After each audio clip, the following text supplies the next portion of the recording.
গত বছরের ডিসেম্বরে প্রিয় মালতী সিনেমা দিয়ে বড় পর্দায় যাত্রা শুরু করেন মেহজাবিন চৌধুরী। শঙ্খ দাশগুপ্তর সিনেমাটিতে মালতী চরিত্রে অভিনয় করে সমালোচকদের প্রশংসা কুড়ান। মেরিল প্রথম আলো পুরস্কারের ২৬তম আসরে প্রিয় মালতীর জন্য জোড়া পুরস্কার পেয়েছেন মেহজাবিন। প্রতিক্রিয়া জানাতে গিয়ে ভক্ত অনুসারীদের সঙ্গে পরিবারের প্রতি কৃতজ্ঞতা জানান অভিনেত্রী। গতকাল মেরিল প্রথম আলো পুরস্কারের ২৬তম আসরের শুরুর দিকেই মঞ্চে ওঠেন মেহজাবিন।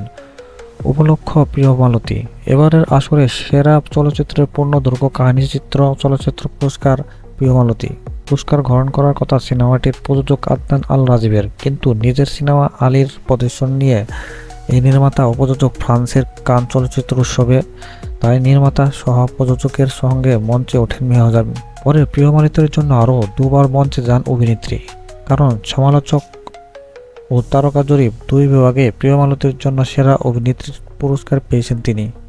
নিজের মুক্তি পাওয়া প্রথম সিনেমাতেই জোড়া পুরস্কার পেয়ে উচ্ছ্বাসিত মেহজাবিন পত্রিকা জানাতে গিয়ে বলেন, আপনাদের ভালোবাসার কারণে এতগুলো বছর ধরে আমি এই পুরস্কার পেয়ে যাচ্ছি।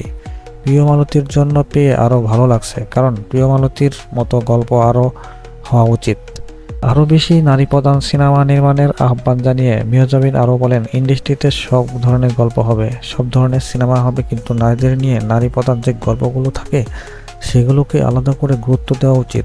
দেখা যায় নারী প্রধান গল্প মানেই একটা স্ট্রাগলের সংগ্রাম গল্প হবে বা একটু আর্ট ফিল্ম হবে, এমনটাই ধারণা থাকে সবার। ইন্ডাস্ট্রির পরিবর্তন হচ্ছে, গল্প বলার ধরনও বদলাচ্ছে।